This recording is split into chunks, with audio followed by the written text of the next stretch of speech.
October 30th, 2023 shall come to order. Please rise for the Pledge of Allegiance. I pledge allegiance to the flag of the United States of America and to the republic for which it stands, one nation, under God, indivisible, with liberty and justice for all.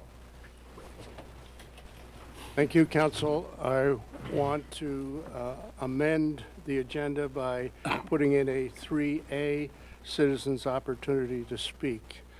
Entertain a motion to approve the agenda as amended. So, second. Moved by Gary, seconded by Mark, that we approve the amended agenda. Is there any discussion? All in favor signify by saying aye. Aye. Opposed, same. Motion carries. To the consent agenda. Before I go into it, gentlemen, you see that there is a resolution, there's a change order, and information for all of those is in your packet. Under the consent agenda, we have a resolution 2339, a resolution approving salary adjustment for the police chief, Mike Colby. We have change order number 7 for South 15th Street Everybody Plays Playground and Park Project, $2,498. We need to set a date on a request for a public hearing by Jeffrey Dodge for November 6th. That's the next meeting on 2023, next regular meeting 2023 at 6 p.m. in connection with the nuisance abatement matter at 4809 4th Avenue South. And we need approval of an engagement letter with Brown and Winnick for service for Surf District Destination Iowa Creative Placemaking Grant. And we have the following license: a special Class C liquor license, Lucky Wife Wine Slushies. That's new. Motion, please. So moved. Second. By Dana, seconded by Gary, that we approve this consent agenda. Is there any discussion? Roll call. Mark? Yes. Mike? Yes. Gary? Yes. Bennett? Yes. And Dana? Yes. Motion carries 5-0. The resolution 2339 within the consent agenda is duly adopted. Now is the time and place for anyone in the audience who wishes to address the council on any issue or concern that is not on this special meeting agenda. Please approach the podium, state your name first and last, and give your address so that our finance director can enter it into the minutes. Welcome. I'll go ahead and start. My name's Tony Nelson. I'm at 404 Lexington Drive. I'm Alana Ingalls at 400 Bedford Court. I'm Kristen Avery at 535 27th Avenue South. And we're residents of the Stonecliff subdivision, and we have some items of concern regarding safety and sidewalks. And I'll let either one of these jump in as well. But we've put together a petition for some items of concern that more or less we're looking for some guidance from the city and direction regarding sidewalks between 27th Avenue and South Shore Drive to connect our subdivision to Pine Tree Park, South Shore Drive. Crossing South Shore Drive is very dangerous right now. The speed limit, I know there has been changed here recently, but coming from the west and around, there's not a lot of visibility there for pedestrians to cross. And this not only applies to a lot of our kids in our neighborhood, but also some of the folks that have retired in our subdivision. When you look at street lighting as well, it's very minimal at dusk. It's really difficult, especially this time of year when it gets darker earlier. When you look at bicyclists as well, it's also not really advantageous around those intersections. So what we're asking of you to look at, especially when you're being in the planning stages here upcoming for this next year, and with a couple new members getting elected on the council, we're just looking for some actions to happen and put that in the planning stages for the city to obviously look at. Thank you. I do have some visuals if anybody needs some help understanding where exactly we're talking about, but like Tony mentioned on 27th Avenue South, you know, I as an avid runner have even experienced having to jump off of the road, off of the shoulder into the ditch to avoid oncoming traffic that can't get over for whatever reason. So that little stretch is awfully dangerous, not just for adults, but our children and the growing number of houses in our development. I have on these maps here stars over each house that has multiple children living there. So you think about the parks in the area and all these really great amenities that we have in Clear Lake and on the south side of the lake, being right across from South Shore, from the state park, the beach, and Pine Tree Park just down the road. It'd be really great for us to safely access those without, fearing our kids being pushed off the road by vehicles on 27th, or a safer crossing, across South Shore at least. With that curve coming around the south side of the campground there, like Tony said, cars can go awfully fast at times, especially out of towners, and it's tricky to cross even as an adult there. So. I think the only thing I have to add, so I am a mom of 2 littles, but I'm also a pediatrician, so the safety and well-being of the children in our community is important to me. And I think right now it makes it difficult. We try to go on walks and we end up just going in the Stone Cliff area rather than to Pine Tree Park and whatnot, because there have been times, like my husband he got over with our child and like he actually felt the car next, touch him as they were going down 27th, and he'd already gotten over. So it is very nerve-wracking, and we have lots of rules set in our house, but we would like to have a safe way to get to a park, especially since we don't have one in our neighborhood, and feel comfortable having us all walk along it there. We can present a petition at a later date if you'd like, or this evening, whichever is more applicable. Your choice. Yep.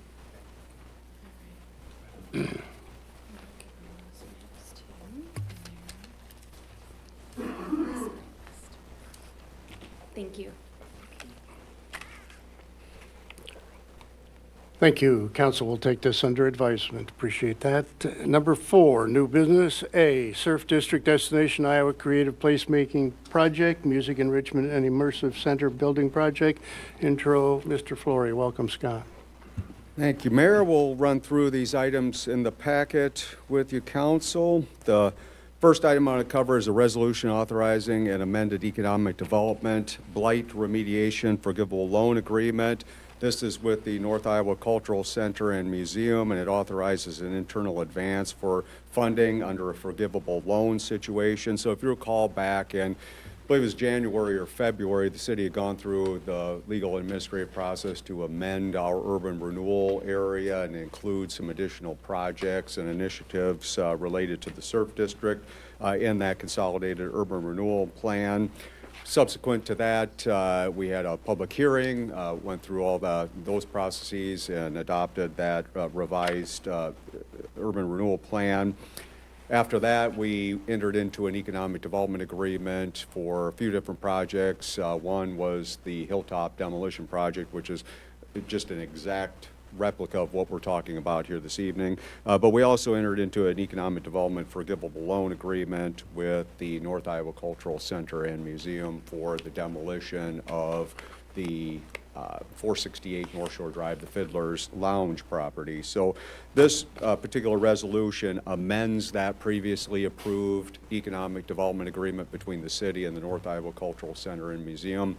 That was in the amount of $50,000. So we're going to amend that from $50,000 to $75,000 and also add in 464 North Shore Drive, which is the little white house. So this winter, when that house is demolished, then we'll have already amended the economic development agreement between the two parties to include both of those properties at 468 and 464 North Shore Drive. This also has one additional component to it, which is the internal advance. So we have to certify to the county auditor by December 1st of each year the amount of TIF debt that we intend to collect. So this resolution is the instrument that we file with the county auditor to certify those costs as eligible for collection for TIF purposes. So again, the pink sheets, that's the resolution. The pink sheets continue on, and as you'll see, that's the amended economic development forgivable loan agreement between the city and the North Iowa Cultural Center and Museum for both 464 and 468 North Shore Drive. Of course, those two properties are owned by the North Iowa Cultural Center and Museum. And this, again, just to repeat, is this would be to reimburse the owner of the properties for the costs that they incur in demolishing those two structures, site preparation, and some other due diligence on the site there. So that's in the form of a forgivable loan. So again, subject to the requirements that are spelled out in the economic development agreement. There are obviously performance conditions required as part of this arrangement that the North Iowa Cultural Center and Museum has to live up to, of course. So this would be forgiven over the course of 3 years, so incrementally 1/3, 1/3, 1/3. In this particular situation, for the property at 468 North Shore Drive, you can see an itemized list of the costs that are incurred by the North Iowa Cultural Center and Museum's contractor on that project associated with the development and interim site work at that site. So again, just a little under $50,000. So that is what we would certify to the county.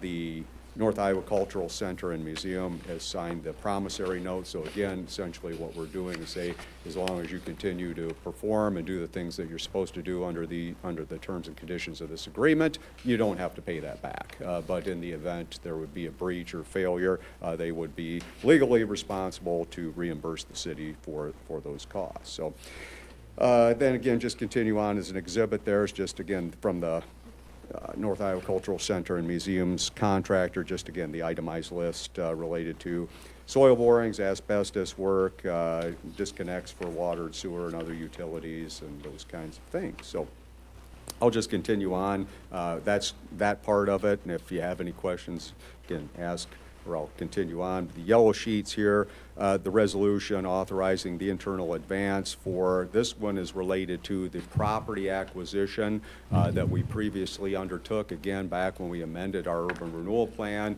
we included property acquisition, a couple of properties up in the campground area. This was for 122 and 122.5 Beach Drive, just indicating that we intended to acquire property there, demolish and prepare the site for a future development project there. So this again establishes the internal debt instrument necessary to certify these costs for tax increment financing collection purposes. The amount of this is in the amount of $230,000 for, again, as I say, the acquisition, demolition, and site preparation of that. Again, these are all not to exceed figures, so we are kind of conservative in those numbers. And the last one related to this is the internal advance regarding additional engineering and surveying work that is mostly involved with the streetscape component of the Surf District project. So again, just establishing the internal debt instrument that is required by law in order to create this internal borrowing. So these projects have all been financed with our general fund, and our intention all along has been to repay the general fund from proceeds of the tax increment fund. So in order to do that, we have to establish the internal debt necessary. So that's what essentially those instruments do. Then I want to just kind of go over again the construction manager at risk process. So the brown sheets in your packet are the first brown sheets of resolution selecting a construction manager at risk for the Music Enrichment and Immersive Center project. If you recall, the council previously take some action regarding the construction manager at risk delivery method for this particular project. We've covered this extensively in the past, but just the very brief version is this was authorized previously by Governor Reynolds, so this is a pretty new process in Iowa. There are several communities that have undergone this. There are some Destination Iowa recipients that have undergone this process. In particular, two that I'm kind of paying close attention to, which is related to the engagement letter that you approved previously, would be Dubuque and Marion. There's a number of things related to the federal funding that's part of this project that is associated with that. So again, the CMAR process is a new process in Iowa for public projects. It's not new in the country. I think Iowa was one of only two that hadn't previously allowed that on public projects. So I don't know who the remainder is at this point. But as I mentioned previously, multiple times, this is a sort of a bifurcated process. And there's a process for the statement of qualifications, and then there's the process for the request for proposal. So we have to go through this process where we work with our design professional, issue a request for statement of qualifications. So we did that previously. This goes out on a statewide basis. So there's plan rooms that we publish all this just like any other public bidding project. We post all of these things in the clearinghouses and the plan rooms that have pretty wide circulation throughout the state and even in the upper Midwest here. So we received 4 responses to our statement of qualifications, and our task at that point then is to score those. So as I've mentioned previously, the construction manager at risk process is designed to enable the city not to necessarily have to take the lowest bid. It's designed around giving you discretion as to what you feel provides the best value, and that's the magic legal term. There, it's not defined like all of these things. It's nebulous, and at some point a court case I'm sure will define that, but it's too new yet, and it's not defined. So the law says whatever is the best value, and you make that determination. So again, to get there, you start with that statement of qualifications process. So we received our statement of qualifications from the interested firms. We had 4 indicate that they were going to be submitting.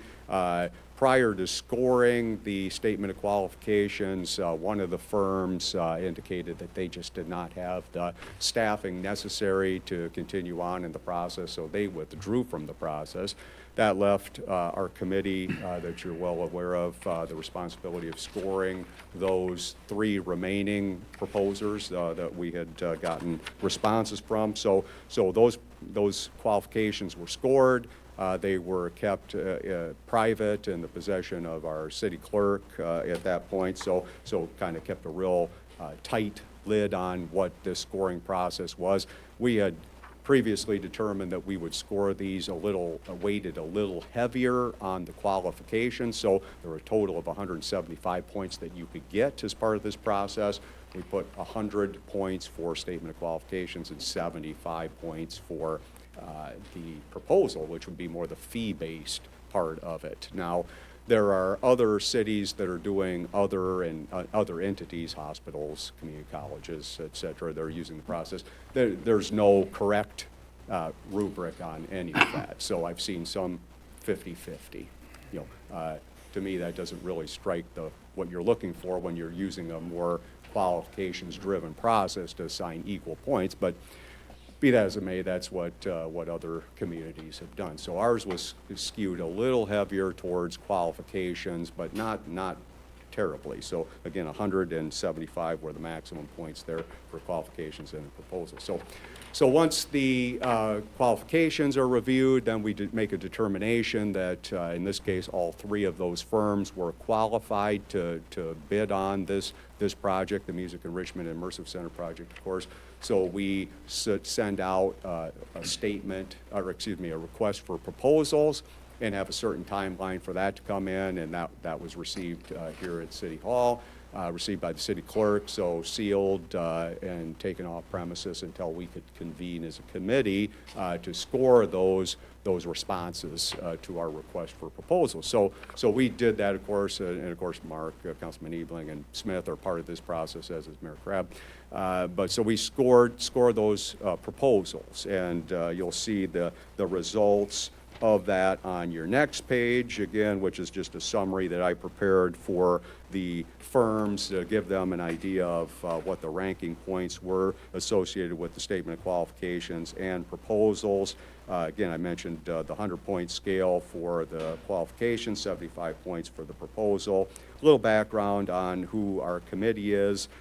4 members from the North Iowa Cultural Center and Museum, 4 members from the city, and 1 at-large member of our steering committee. We're the 9-member committee that scored these responses and qualifications. And again, you can see kind of how those broke out among those 3 firms. As I mentioned, the 1 firm is a not A. They decided that, again, they just didn't have the resources to follow through and do the project. So, and then on the next page is the sort of the metrics, if you will, of how our committee assigned points to the proposals that we received. Again, this is the one where 75 points maximum were possible. Not 75 were assigned, of course, but this is based on a $4.5 million project. You can see we broke this down into pre-construction fees, general construction fees, and then construction service percentages. And in our request for proposals, which is this is the proposal form that we sent out. So it's about a 4-page document that we outlined, and in that we stipulate what those things are and what they're to include so that everyone is providing costs and comparing apples to apples when we have these numbers. So having said all of that, the firm that submitted the proposal and also the least costly proposal, but also the best valued proposal in our estimation, and also the same firm that scored the highest on the qualifications was Dean Snyder Construction here in Clear Lake. So Andy from our committee is also going to speak about the committee process and the recommendation, but I want to give you that as my review comments, introductory remarks regarding that process. So again, it's a pretty new process. We've still got a long way to go in the construction manager at risk process. There's a number of things it's extraordinarily complicated and complex. This is definitely a significant hurdle to clear. So essentially what we're doing is awarding the work as construction manager, in this case to Dean Snyder Construction. So the total fees would represent just right at 10% of what the estimated cost of this project is. So that's well within the industry standard of what that fee should be. So definitely a good solid number. And as you can see, based on the numbers, there's pretty good competitiveness in terms of the qualifications. As we would expect, but the proposal in particular, in my estimation, one firm really separated from the rest of the field in regards to the proposal. Yeah, that's probably all I've got for background, but I'd be happy to answer any questions. I know it's a difficult thing to understand, and we still have many steps along the way here, but again, this is definitely a big step early in the process. So. Scott, do we have in our packet the Brown and Winnick, That was in the consent agenda. the consent Yeah. agenda? Okay, so we have that. They are the consultant. They're so as I was mentioning earlier, this is kind of a side conversation, but I'm glad you mentioned it anyway. So the Destination Iowa funding for this project, $4.5 million we received for this. So this, like all of these federal funded projects, are very difficult. And it involves some bureaucracy that's called the Code of Federal Regulations. So it's called 2 CFR 200, and there's a laundry list of things that you have to comply with. So all of these awards that we make on these contracts and things, there's 1,000 boxes that if you're not careful, you're going to get tripped up on one of them. Now, having said that, I know of some other recipients that haven't done all the box checking that they should, and when they're audited, they might have some problems at the end. So at this point, we're being extraordinarily cautious. We don't want to have any missteps along this way, because we'll be audited a lot on how all these funds were spent. And like I say, it's called the Code of Federal Regulations, and there's a laundry list of items that you have to ensure all kinds of compliance with, and they're difficult. And some of them may not apply. The state doesn't know. And so there's been some Destination Iowa projects in Marion and Dubuque that are a little bit on hold, waiting for the state and the federal government to determine which things are going to apply and which aren't. So I'll just give you one example. I'll stop talking because this has got to be painful. But Davis-Bacon won't mean much to most people in this room, but some people, it's a bad word. Originally, the state had said that on almost all federal jobs, Davis-Bacon is a requirement. Since these funds were derived from the ARPA funds, there was some question as to whether or not Davis-Bacon, among all these other things, would apply, and the state said no. The state, this is so complicated, they've hired an outside firm to manage all of this for them, RSM, who actually many years ago used to do our auditing. It's a huge, huge accounting and finance firm. So they've hired RSM to handle kind of all of the accounting functions, and we have to have meetings with them and kind of tell them what we're doing here. They have said, hey, look, our review of the federal law is that you are going to have to comply with these things. And the state says, we don't think we are. So they talk to the federal government. The federal government says, we don't know, and we don't know when we're going to get back to you. So they're in a limbo in some of these other communities. The thing I liked about this particular firm is that they're also representing these other two communities. So when we meet with the Iowa Economic Development Authority, and I certainly don't anticipate that that would be in any adversarial way whatsoever, but we have the same firm that's working with these other communities that's also helping sort of guide us in this process. So. And the fact that we're using federal money that comes through the state, that Yep. comes through the local, to me, this is very, very important that we have that connect. And in fact, the state is new at it Very as well. Yeah, So very it's yeah. very important, I think, that is there. Council, any questions? Scott? Oh, a few. First of all, welcome. We should have special meetings more often. Usually the average attendance is about 4. But anyway, a lot of important things going on. Okay, plethora of questions here. First of all, is the yellow sheet referring to the $230,000 basically the cost of purchasing the property from Mr. Christensen? Acquisition, demolition, and site preparation, all three. That will take care of all three. Okay. Now, we did purchase another property. Was that approved on the same level on a previous meeting, or? Yes, but we haven't done that one yet. So, Okay. yep. All right. So that'll be yet Yep, future. another amendment. Yep. All right. Just trying to keep all this straight. Yep. And I'm sure that's a challenge and a half for anybody. The Brown Winnick, if I got that Yep, right, is that another new player in this? Yep, that's what I was just mentioning. That's that law firm. No, I understand that, but we've had a couple of law firms involved in writing grants and finance previously, or a finance firm, and I'm trying not to get that confused with this. Yep, so the firm that we typically use on economic development projects is Dorsey and Whitney. Now, Okay. they could certainly do this legal work. I'm not sure, Jacob and I were talking about this earlier, whether that would have been done within their Des Moines office or another Midwest office. But if it weren't for the relationship that this particular firm has already had with 2 other Destination Iowa projects and their involvement on these very same issues with IEDA, might have used that firm. But that's really their role. Okay, well, maybe you can understand why I'm getting a little confused. I'm trying to follow all this. There's and a lot there. I don't have a scorecard filled in yet, but, all right, let's see. So, the construction manager at risk. There's no set number on this because it's a percentage.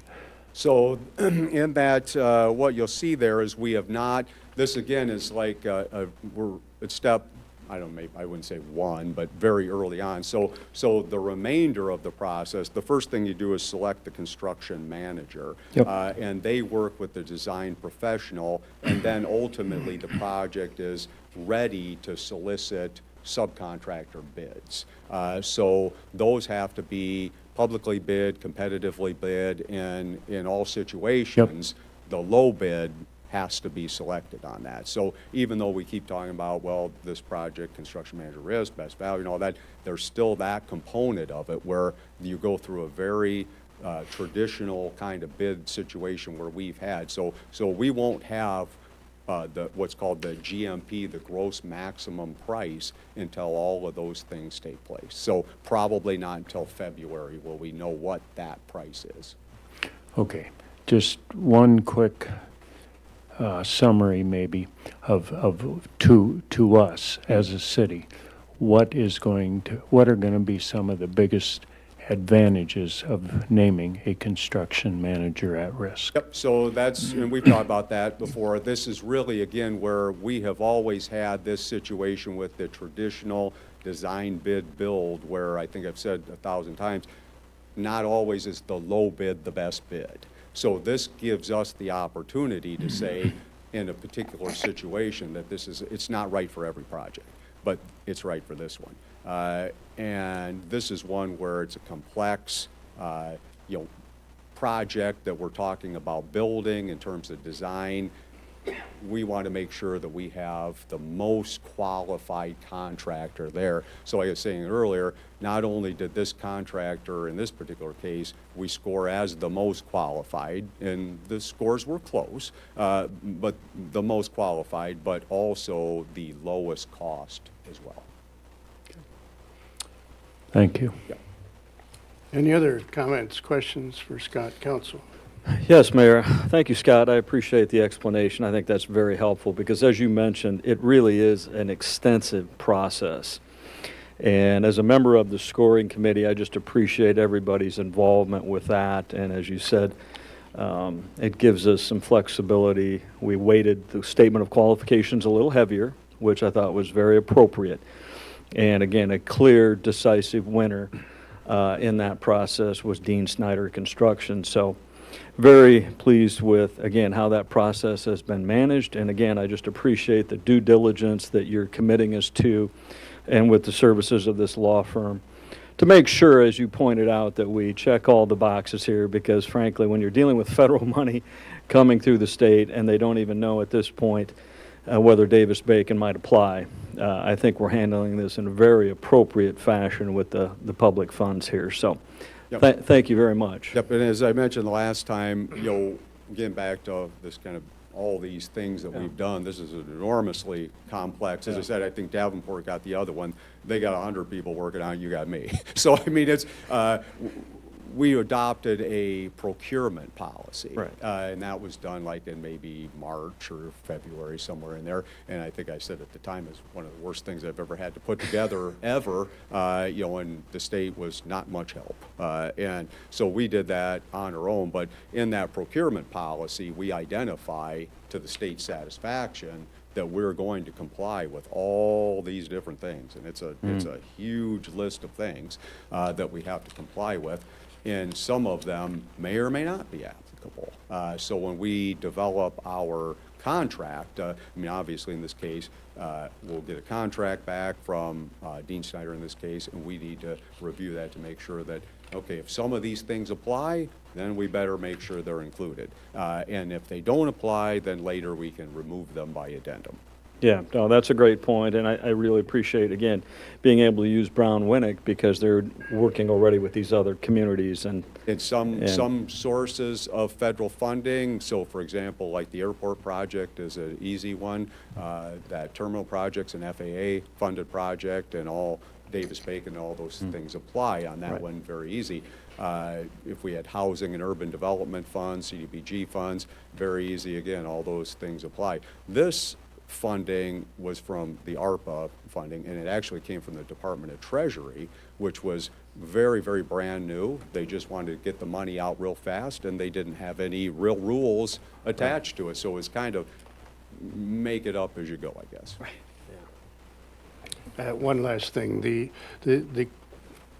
Scott, as he mentioned, comparison between us and Davenport, you really can't compare small guy, big guy, so to speak. But, even though Scott says he is the only one there, he is the only one who is directing, but there has been much communication among variety of people that are dealing with this. One of the largest projects we've ever had in this community is this surf district area. And that, to me, is very, very satisfying, to the point of where we have already scheduled a meeting in December to follow up with IEDA down there, and we are meeting with the director of IEDA at that time. So the forward and backward and internal communication, which there needs to be, and which this town always has done, I believe, is now in process, and we have had it up to this point. So any other comments, council? Thank you.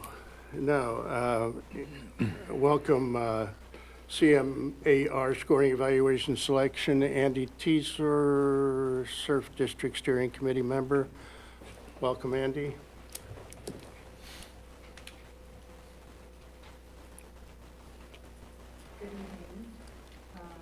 Andy Tizer, and on behalf of the steering committee for the Music Immersion Enrichment Center, I was asked to be part of the steering committee as the independent member, so I'm number 9. I have been part of many of the MEIC meetings leading up to the CMAR Construction Manager at Risk bidding process. And I was just kind of asked to kind of repeat some of the things that Scott said, but kind of put it in my own words. So I wanted to outline the process. Step 1, we were involved in the request for qualifications, and step 2 was the actual RFP, the proposal, which is the cost associated with the CMAR role. Our steering committee worked on the front side of the process with Atura Architecture to establish the appropriate guideline package to be issued, as well as some general point structure parameters. From there, Atura removed themselves from the committee discussions and review process, and we wanted to make sure that everyone understood that that they did help us on the front side with helping us kind of guide through what the construction manager at risk specifications might require, but then they did remove themselves. Step 1, the request for qualifications. The process for the CMAR construction manager at risk was open to the public, as Scott said. The RFQ included items such as project scope, schedule, past project experience, safety record, and the proposed personnel that were going to be on the project.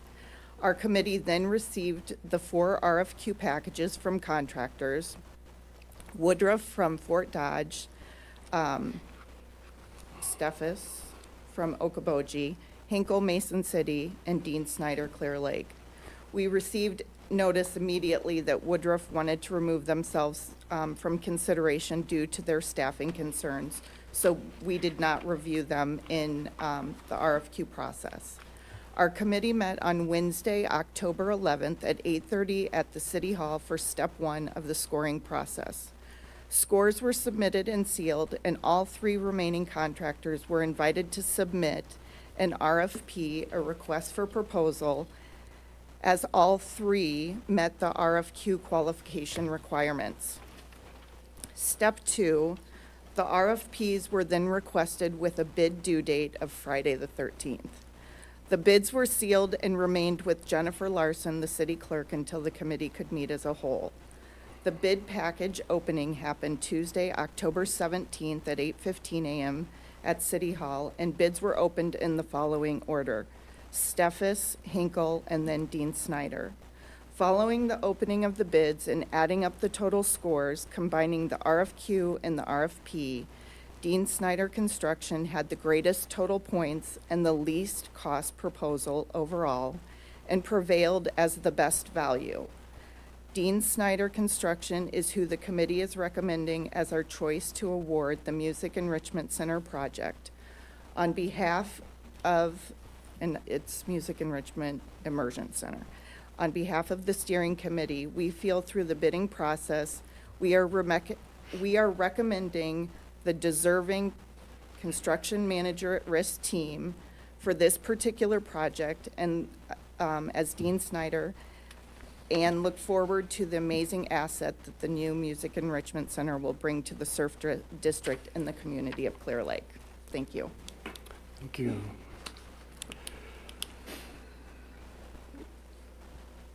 All right, council, we have 4 resolutions here.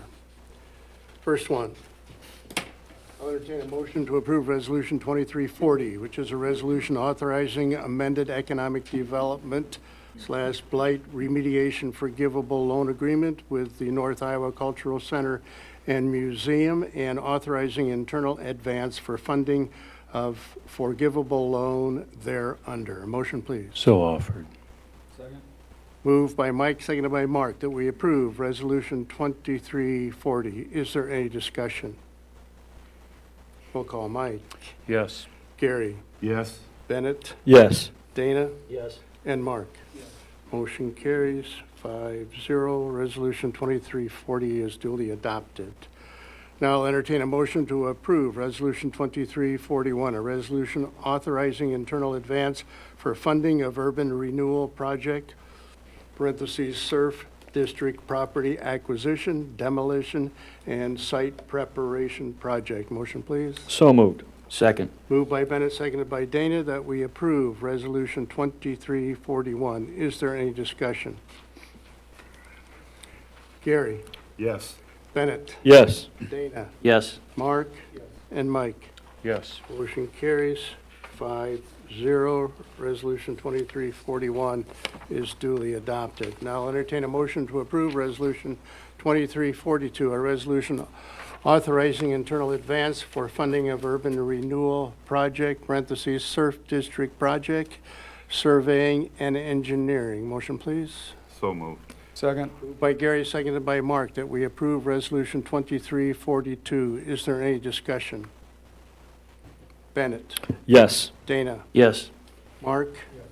Mike. Yes. And Gary. Yes. Motion carries 5-0.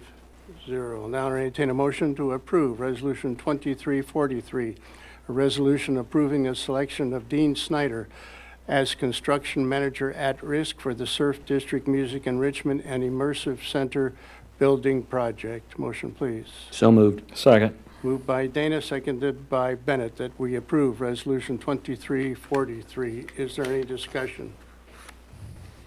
Dana. Yes. Mark. Mike.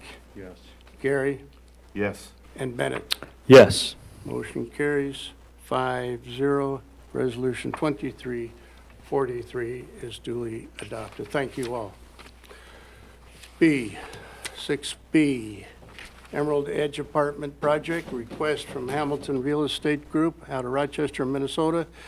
Intro, Mr. Flory. Welcome again, Scott. Thank you, Mayor. I'll just cover the letter of intent that is in your packet here, so I'll be brief in my introductory remarks here because we have Mac Hamilton and Chris Terry from Hamilton Real Estate Group here this evening to give you a presentation on a proposed project here in our community. So the letter of intent is the white sheet on our letterhead that you have in your packet outlining essentially an 84-unit market rate apartment complex that would be constructed here in Clear Lake in the Emerald Edge subdivision, be known as the Emerald Edge Apartments. The anticipated commencement date is somewhere around June 1st of 2024. Completion date and certificate of occupancy we anticipate a year later, June 1st of 2025.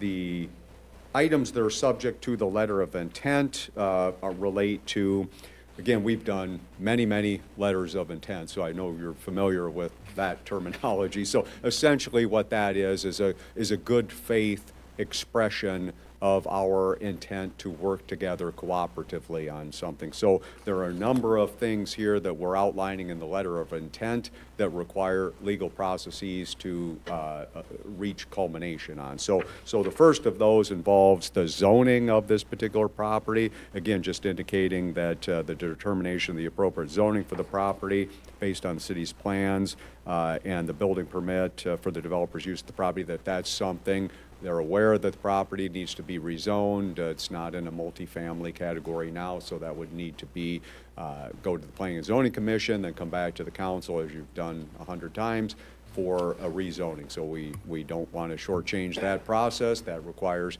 public input and all of those steps, and but ultimately we're saying that it's our intent to work cooperatively with the developer on these things. So zoning, the overall development of the property, again, that is talking about things related to height regulations. This project would require a variance on increasing height regulations to enable a 4-story building there. It's not that much of an increase. I think it might be 7 or 8 feet. Would be what we'd be looking at from what our code allows to what they would like to do there. But again, it's indicating that we would work cooperatively with them through the process there that would involve the Board of Adjustment. Also, on the site plan review and approval, that's another process that involves the Planning Commission as well. So, and then the last part of that overall development would be the 10-year, 100% property tax abatement for the project. So, I think in total, this represents about a $16 million capital investment. So, just in terms of things that we've done here, I mean, the history of Clear Lake, I've been here 23 years, we've never had a market rate apartment project ever.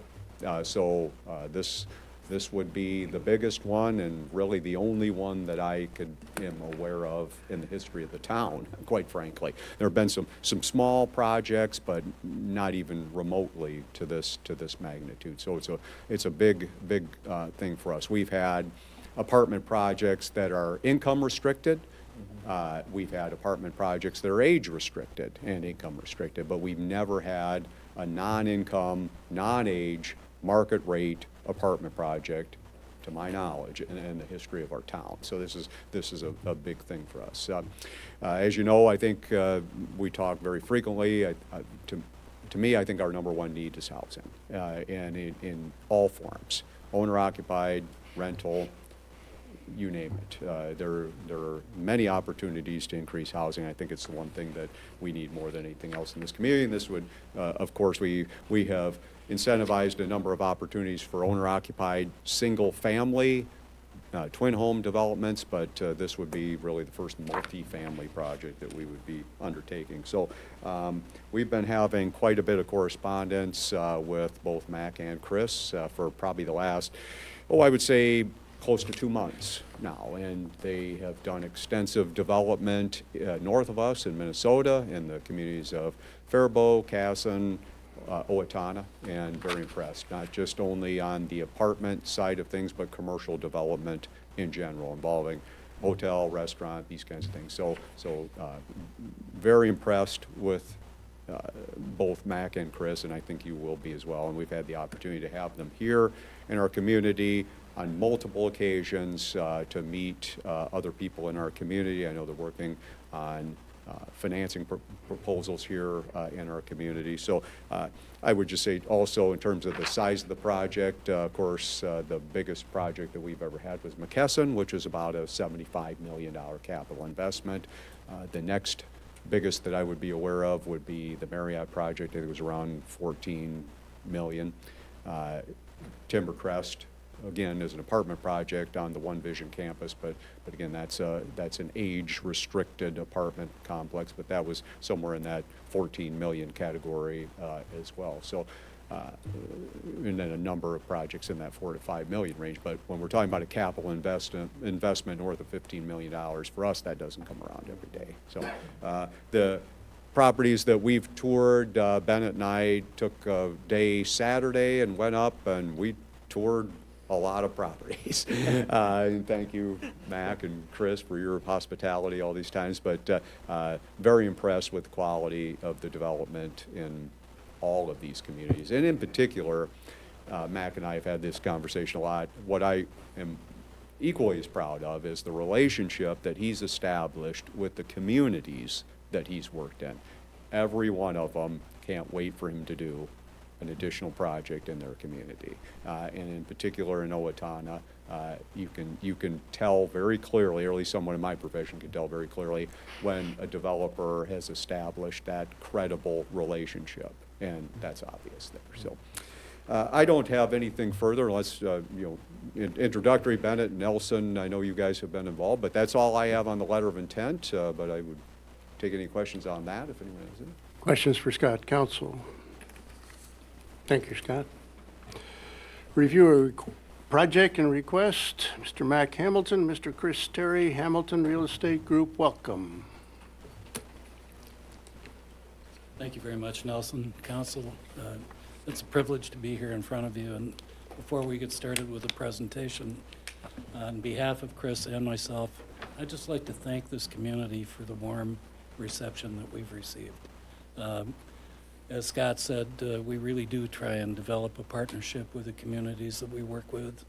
We're proud of the product that we put up, the results that it brings to the community, and the help that we receive to be able to make it happen.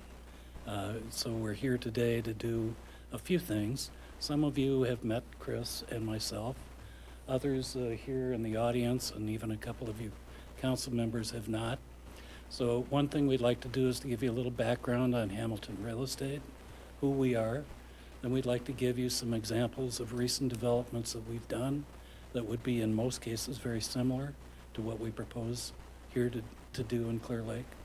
And then I'd like to have Chris take us through the actual development that we propose here so that you can understand the scope of it, the location, and then come back to the three requests that we're going to make that, if you'll grant them, would help us defer and mitigate some of the risks involved with this interest rate climate that we face today that make it difficult to build. So if we may, we can start with the fact that I was managing 3,500 apartments in the south part of the country. My wife didn't like my being gone. We're from the Midwest, wanted to get back, and had an opportunity in 1975 to take over management of the Mayo Clinic's investment real estate portfolio in Rochester. I worked first for the Toll Real Estate Company, then Mayo hired me directly, and in 1979, the leadership of Mayo came to my office, told me that I'd sold myself out of a job, and I could do one of two things. I could start my own real estate company, and they'd be my first client, or I could be a medical administrator, and I was very grateful for the opportunity to start Hamilton Real Estate in 1979. We've grown as a company. Our roles involve commercial real estate brokerage, property management, development, leasing, and especially now with Chris's addition, construction administration. Our development team here would be Chris Terry, standing next to me, a native of Thornton, Iowa, just 10 miles south of Clear Lake, very familiar with the area and the people here. Myself, Sammy Davis, and Kimry, two licensed assistants in our office in Rochester. In addition to the four of us, our team includes 6 other members. Chad Benkin, who has a strong background in commercial banking prior to joining us as a partner now. Ari Colas. Ari owned a chain of liquor stores, some other commercial property. He owns a piece of the hotel that's connected to the casino as you come into Iowa. Jeannie Delora, who's been our bookkeeper and a backbone of our company. Ryan Nolander was the Director of Economic Development for Albert Lee, Minnesota, prior to taking over Rochester Area Economic Development, and has been with us now for 3 years. George Baird is a local Rochester Dartmouth grad who I hired as my first employee. George was with me for about 5 years. We parted, I'm sure, fighting over the split on a commission or something that would happen to young people that didn't maybe have the same level of maturity. But George has been back with me now for 15 years. And Jamie Shandley, who's been a partner with me since 1989, that we're very lucky to have. Some of the development projects that are similar to the project that we would plan to propose here, one of the more recent ones completed in June was the Park Apartments. You can see the style that we kind of like with the L-shaped property, which permits perimeter garages around the backside of the property on the main level that then walk right into the central corridor for the apartments, and then, in this case, 3 stories of apartments opening to a large courtyard area that will be very similar to what we propose here, that Chris will take you through. This was 52 units. 47 units were in Bear Path Apartments in Byron, Minnesota. This is about 6 miles, 8 miles west of Rochester, a bedroom community. Again, you can see the courtyard concept that we have, where we have grills, because we're not allowed to have grills on decks from a fire standpoint. So we provide them, they're natural gas fed. They have a timer. We also have fire tables that people can gather around in the evening, and on crisper fall nights, we do get a lot of people sitting around them. It's quite an amenity. So this was 47 units. We also have detached garages with that project. The Hillside was our first development in the city of Faribault. There we took some blighted property that on the fringe of downtown and constructed a 44-unit building, predominantly 1-bedrooms. Typically in our developments, we have a fitness center, a community room. Faribault asked us not to have a fitness center because their fitness center for the community is immediately across the street. So this is one development that we have that doesn't have its own independent fitness center. But we wanted to listen to them and work with them, and they asked us not to, and we said fine. Another development in Owatonna, South Point 1 and South Point 2. I originally went to Owatonna because to maintain a real estate license, we're required to have continuing education. And as a community, Owatonna put on something called the Micropolitan, where they had community leaders like yourselves come present Owatonna to people not from Owatonna, seeking to get outside input into their community. And I was so taken with the progressiveness of the community. There are 14 employers in Owatonna with 200 or more employees. That's incredible. And they're very progressive from the mayor on down through the council, the economic development people, and they actually took me aside at the meeting and said, come on, I want you to go see this property. And they took me out to an abandoned nursing home that was, the weeds were 2.5 feet high, and once we went inside, it was amazing. They just locked the door, and all of the wheelchairs and everything else, they just left it, the crank-up beds. It was amazing. So they said, we'd like you to build an apartment building here, and we did. And that was South Point 1, and that was our first development of this style in a community other than Rochester. And it filled up within 90 days, and we got to the point of saying, well, there's still a lot more market that's unsatisfied in this community.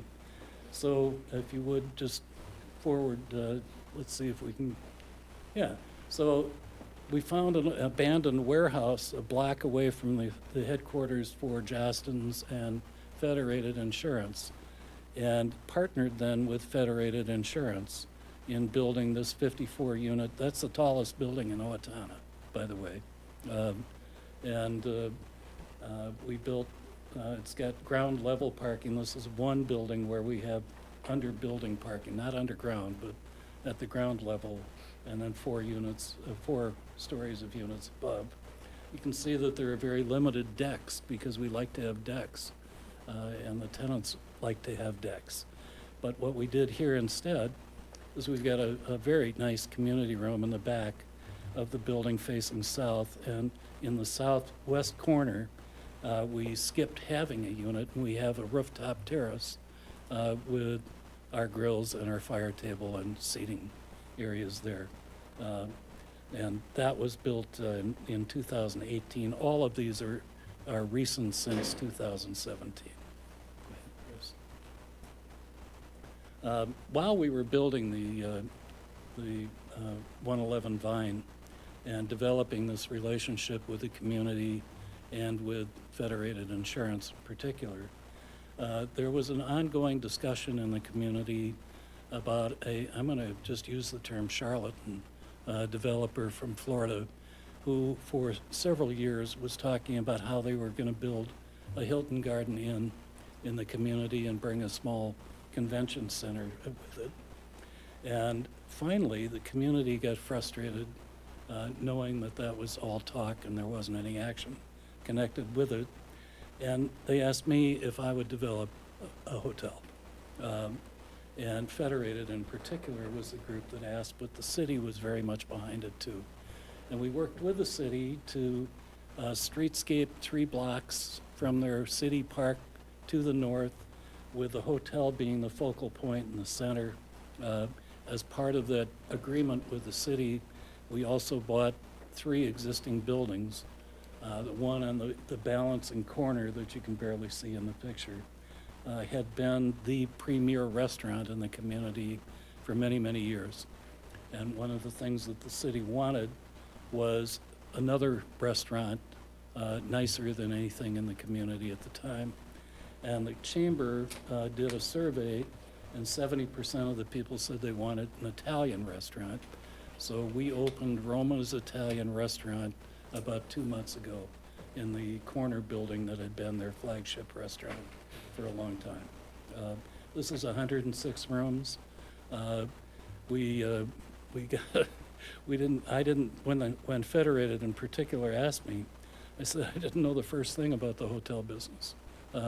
And that it was a business, and real estate's a component, but I mean, it's a separate business. But a friend of mine was just retiring from M.A. Mortensen, the big contractor in Minneapolis, who had been their director of hospitality and development.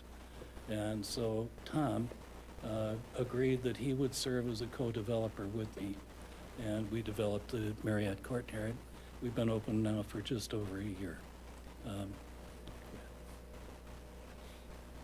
The Dodger is a different style of development, a little less amenity laden because Dodge Center has a lower per capita income. And we wanted to appeal to people who could afford the unit style that we were delivering there. So we can be a little flexible, but we've got a sweet spot that Nelson saw, Bennett has been up, Scott has seen. That's the style of development that we feel is appropriate here. And so if we can go on from Dodger. The Pearl was built concurrently with the hotel and is across the street. So we've really got, in downtown Owatonna, we've got two apartment buildings flanking the central block with the hotel and the restaurants. That's completely changed the complexion of their downtown community and brought a lot of vitality to it. And then, if you can back up one, River Chase will be completed in December of this year. That is a 4-story development, which is what we're proposing here. And it is 77 units in Faribault, our second project there. We're opening in December, which is a terrible time to open an apartment building. People don't like to move in December or January or February. I don't blame them. I wouldn't want to.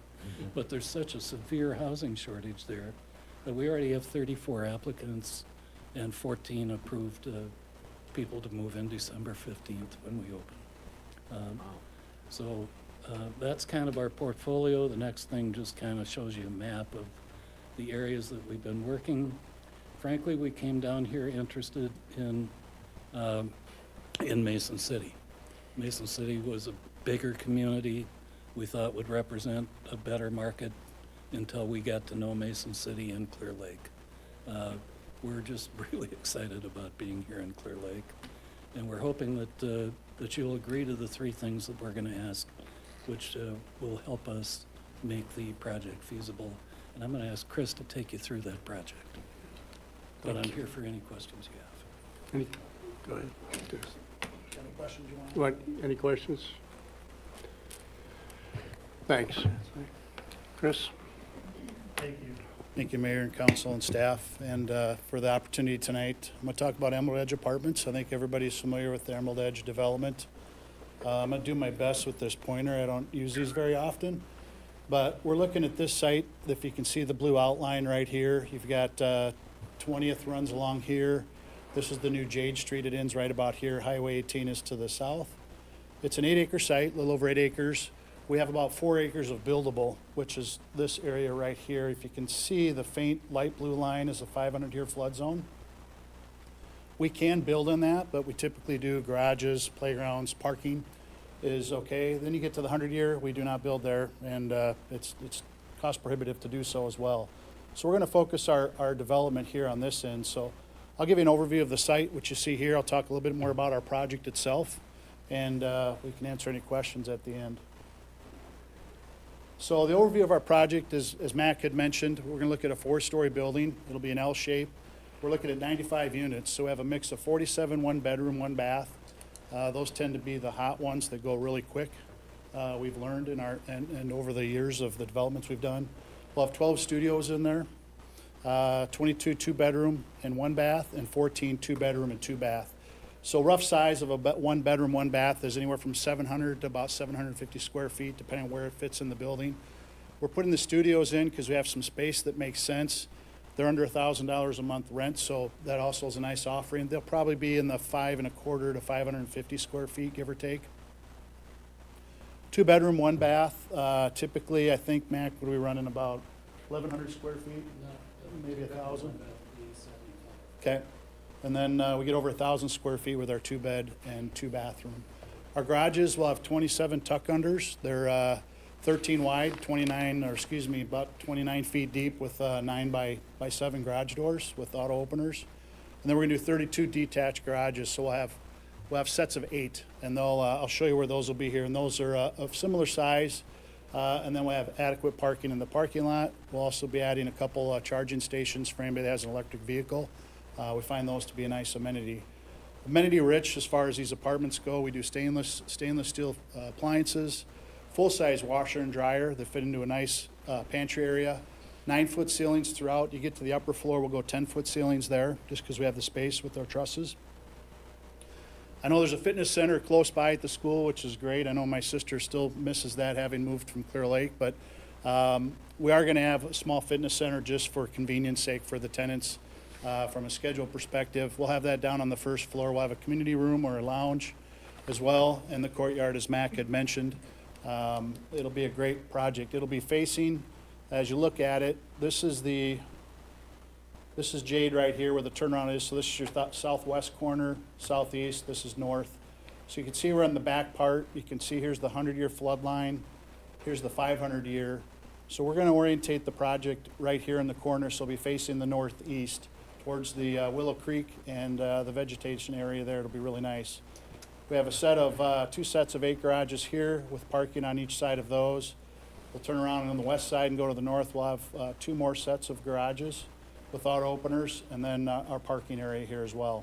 The courtyard will be right out here in the front, and that kind of gives you an idea of what the site will look like. As we look at our first level plan, Mac is very good at, we learn a lot as we go through our projects. We've had our fitness center and our community centers on upper levels. I'm not a big weightlifter, but apparently people like to use dumbbells. They don't work well on the second or third floor of a building. So we're going to put that down on the first floor. So how we've got it orientated now is we're going to put our lounge here in the corner facing the courtyard. So we'll have glass facing the courtyard. We'll have a glass wrap around here so you'll have natural light that'll come into the lobby. We'll have our office, our mail room. We have our mechanical, electrical, and elevators here as well, and our fitness center on the first floor. So they'll all be together. There'll be a shared restroom for these 2 areas. We'll have a lot of natural light that'll come in through this courtyard into the lounge area So families, like when I visit my mom, we tend to have a holiday here out in the community area. This is a great place to have this because you'll have natural light and you can walk out and use the grills, the gas grills on the courtyard, spend some time out there at the fire tables if weather permits, and enjoy that area. We'll have 11 units on this floor, so it'll be 5 one-bedroom units, 2 two-bath, 2-bedroom, and then 4 two-bedroom, 1-bath. And they'll be outlining the courtyard space with the garages coming around here. On this side, you have the tuck-under garages, and then the tuck-under garages here with our stairwell on each corner per code. Second through fourth level, this mix, as you can see, is laid out. We keep our elevator kind of here in the central portion, again with our stairwells on the side. One thing I will note that all of our apartments either have a balcony or a patio. So if you're on the ground level, you have a patio facing the courtyard. The upper levels will have balconies on both sides. You will be looking at 4 studio units here, so we kind of have the studios right here in the corner and a few right here. 14 one-bedroom, 1-bath, 4 2-bed, 2-bath, and then 6 2-bed, 1-bath throughout each level, all the way up to the 4th floor. As I mentioned earlier, we have 9-foot ceilings, which is a little bit higher than normal. It gives you a nice space and feel of room. And then on the top floor, we're going to do 10-foot ceilings there. We have the ability to do that with the trusses that we have. We have done vaulted ceilings in the past. We're taking a look at that just to see if there's cost savings to go to the 10-foot ceiling, which I'm pretty confident there will be. So we're always looking at options to save money, which equates to lower rents. As we mentioned earlier, we really appreciate the opportunity to be here with our request for support. We talked about, and Scott shared the rezoning to go from a commercial zone property to a multifamily or residential. A variance regarding the height. I think the height restriction now is around 35 feet. We're going to be 40 plus with that 4th story added and with the truss system. And then the 100% property tax abatement over 10 years. With that, I want to thank you for the opportunity and answer any questions that you may have. Thanks, Chris. Council, any questions, Scott? I was just going to mention, you do have a property that you manage here in North Iowa in Mason City. So I remember we had talked, you're already kind of positioned to be able to dovetail a project here into the responsibilities that you have with another property over. And actually, it's a 60-unit property called the Meadows in Mason City. Our manager there, ironically enough, was the manager of the apartment building downtown Clear Lake that Chris's mother lives in. She Comes highly recommended. should be our manager if we can proceed with our Interesting. Council, anything else? Yes, Mayor. First of all, I want to thank you guys for coming down. It's a real privilege to have you here, and I want to thank you for the presentation. I greatly appreciated the opportunity to visit the properties that most of them that you had that you showed here in the presentation, and it's just an incredible project. So I'm going to be very supportive of this project. And so I have only one question, and you know what it is, and that is, when can you start? So we plan to start probably June 1st or thereabouts. We have our purchase agreement on the site is in hand and signed by both parties. So we need to kind of work through the process, the rezoning, the platting, some of the procedural issues. Obviously, we need to find a bank who believes in us, and we need to find investors. Typically, a project like this takes 25% equity. So we're estimating the project to be about $16 million. And that means we've got to go out and raise $4 million of equity. And so we're going to have to get some people to believe in our development feasibility all the way to. So we've got a lot of work yet to do before we'd be in a position. We have already ordered the soil borings, and I don't think those have been taken yet. They were going to try to get out there Thursday, but as we know, there was a little bit of water issue with that, so they're going to try to get out there, if not today, tomorrow. Okay, good. So we're underway, but we think it'll probably, with your approval, we think we can hopefully be started around the 1st of June. And that's about a 12-month.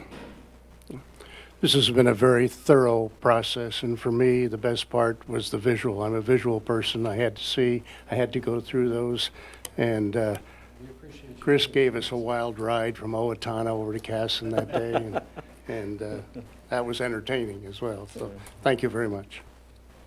Anything else, Council? Thank you.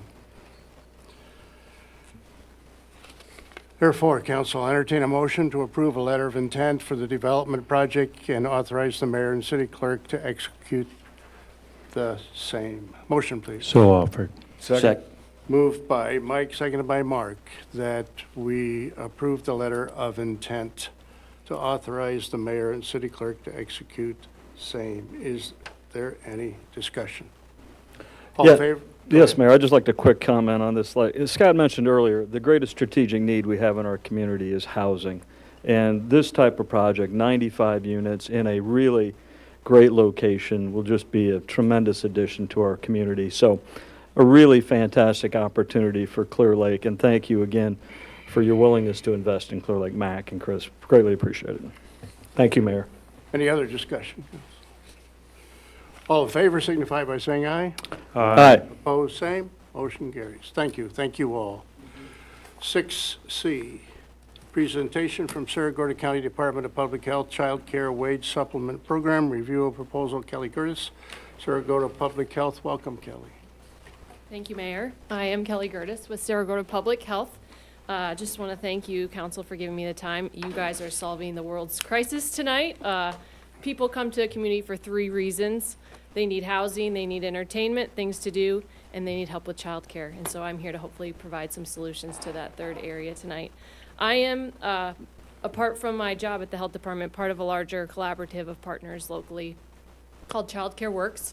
We have been meeting regularly, multiple times each month for almost a year now, trying to piecemeal together solutions in our community to help the childcare landscape. I'm not sure how much you guys have heard about the issues surrounding childcare, but I'm sure if you haven't heard of it, you've heard of grumblings amongst your residents. We have had several workshops, focus groups, trying to figure out solutions, root causes to the issues that are facing childcare. Communities across Iowa, across the country, across the globe are affected by the childcare crisis right now. Many of our centers are bleeding staff. We've had even a couple centers have to close some of their rooms because of low staffing.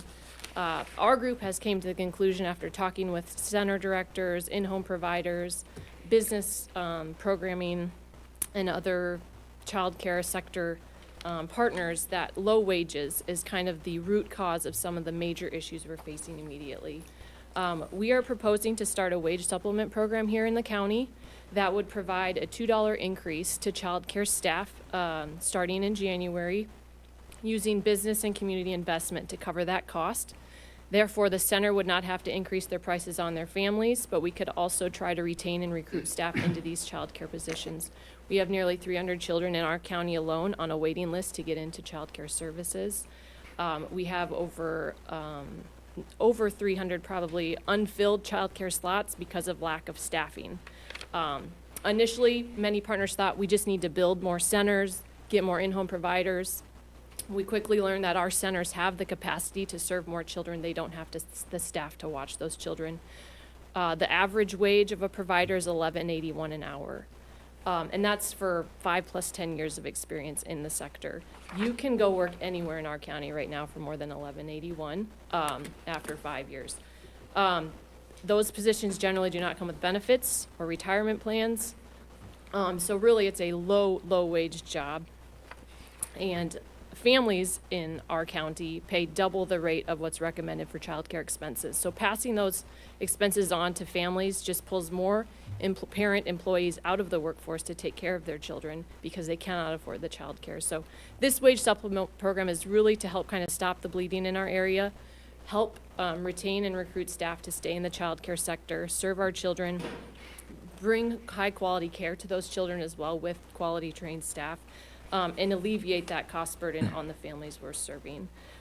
We were one of 10 communities selected by the state of Iowa through the governor's office to receive matching funds for our wage supplement program. I've been working with Scott. He came to our workshop in mid-September where we asked businesses on the dime to invest in our program. I gave the spiel just like I'm giving to you, and then before I left, I said, I need your investment now. The state at that point had given us 8 days to raise as much money as we could for the match. They've since realized that there's a lot of energy behind this in the communities in Iowa, so they extended the deadline till tomorrow for communities and businesses to invest in the program. We raised over $300,000 to date, just in a little over a month. Just from business and community investment. We haven't run into much opposition other than time. We don't have enough legs to run around to every business and give our pitch, but we do want to make sure the cities, the county, have the opportunity to invest in their community and their children as well. So that's why I'm here today for a request to invest in the Child Care Works wage supplement program. I don't know that we'll make the deadline of tomorrow to get your funds matched, but if you want to work hard and fast, we can help you work through that. I'm here to answer any questions. We've got a lot of data, a lot of partners. I'm just kind of glossing over everything. I think everyone came here tonight to support me, but this is really a passionate project for me, not necessarily a benefit for me, for my position at the health department by any means. My children actually, I'm from Forest City, so I don't utilize the child care in the county, but I realize we're one strike away from paralyzation of a community if our child care center staff would not show up to work. You think about the people who utilize child care. It's our teachers, it's our nurses, it's our medical providers, it's our nursing home staff. We're the workers that send our children to care, and if we don't have quality, reliable care, there's a lot of things that our community would be at a loss for. So I thank you for considering your investment, and I will entertain any questions you guys might have. Truly is short notice. What's the total number in Charlie Brown, Mason City, and Clear Lake? They serve, 281. Let me look at what Amber said. Amber serves about 350 children per day between their Mason City and Clear Lake Charlie Brown sites. What percentage is that of the county? That's a good question. I'd have to go and look at my data. It's probably close to half. And it shows here on the information that you gave us, I assume, that $11 is what Charlie Brown, and the average is $11.81? Yeah, so Charlie Brown just raised their starting wage to $11. We have some centers that are starting at $8. And it appears that they're the largest, Yep. hold the largest number? They're probably, them and Newman are probably the highest starting rates in our county. But Charlie Brown is the largest provider.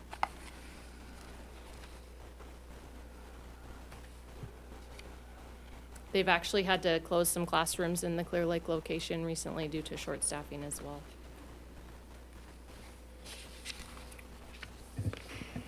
Scott, do you have a recommendation on this, or have you talked with them, or? I don't, I know a couple of people maybe want to talk. Yeah, I was going to say, Mayor, I think, well, first of all, I appreciate, Kelly, you bringing this issue forward. As you mentioned, this is a very important issue. It's a very serious issue related to child care and not enough staff and opportunities for that. So thank you very much for that. One question I have, and then I'll offer a couple other comments, is you mentioned state funds. Do you have dollar for dollar matching state funds committed to what you've raised so far, or how does that work? The state issued us an application last Tuesday to apply for these one-to-one dollar matches. They have allocated close to $3 million, it sounds like, towards these 10 communities to receive the funding. So our applications are due tomorrow. We submit our pledges from our local community investments, and then at this point, they are guaranteeing a one-to-one match. I don't have that in writing until our contract comes, but they've got close to $3 million to divvy out to our communities. So we feel confident. We have on our team. We have a member of the Iowa Women's Foundation who was a group started by the governor's office to work and address child care. So she has been holding our hand through this process, telling us the direction, the momentum we should be following to capitalize on these funds to help with child care. Okay, but you suggested that it's not a guarantee match from the state necessarily. Well, there's only $3 million. So if I see what you're saying. So, community right. raises $3 million itself, the state's got to make a decision on Yeah.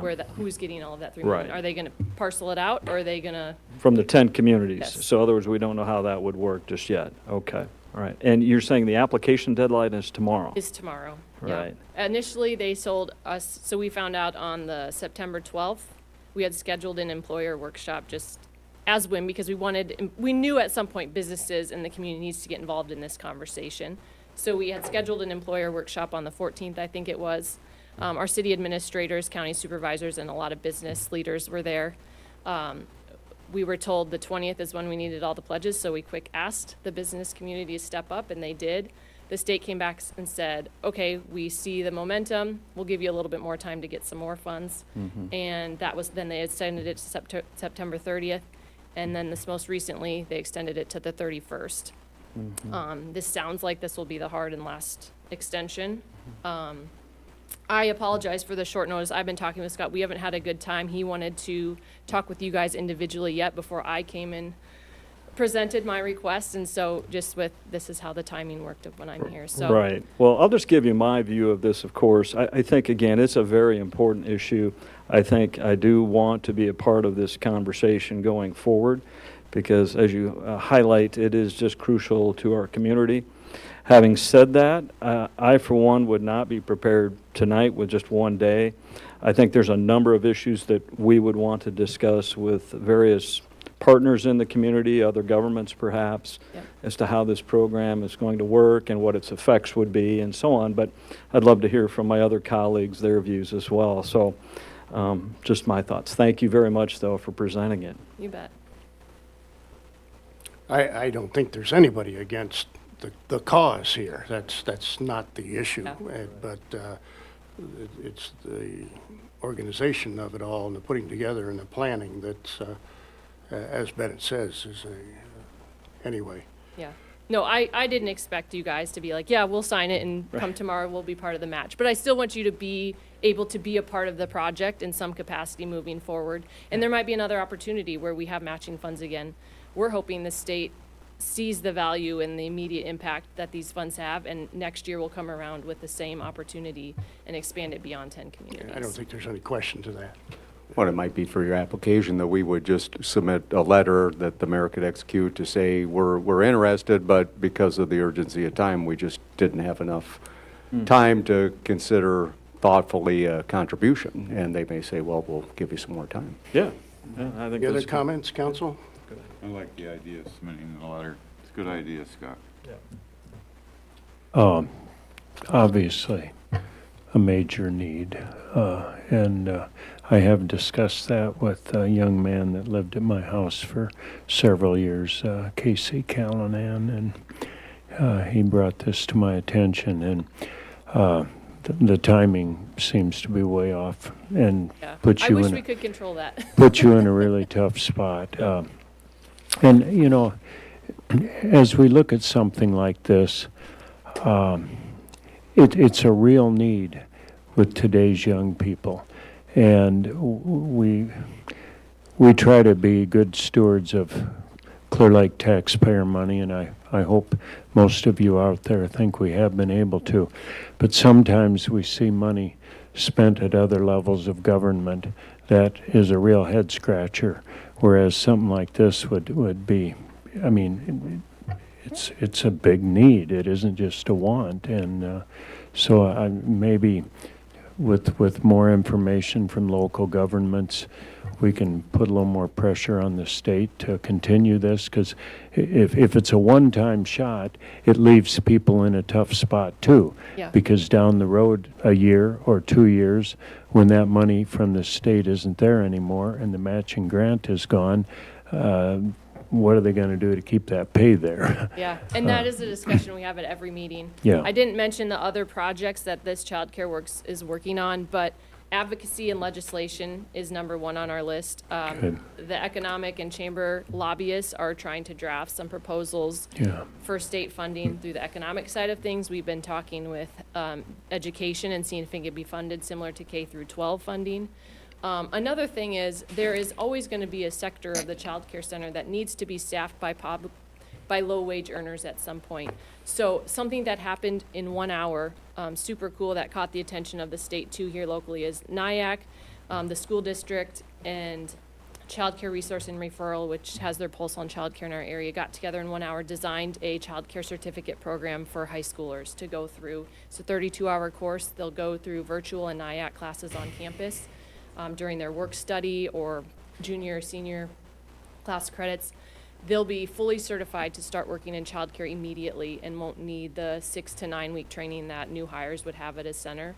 It would offer that low wage earner to enter into the workplace, maybe work through school and maybe community college too as well, and provide some capacity to our centers to help them through this transition too. Sounds like a great solution, and that's actually thinking outside of the toy box. There's lots of Couldn't things in the resist work. that This one. is just the one that needs money. Thank you for coming and presenting this worthy in cause indeed. You guys so Appreciate much for your time. Appreciate it. Any other business, council? Meeting adjourned.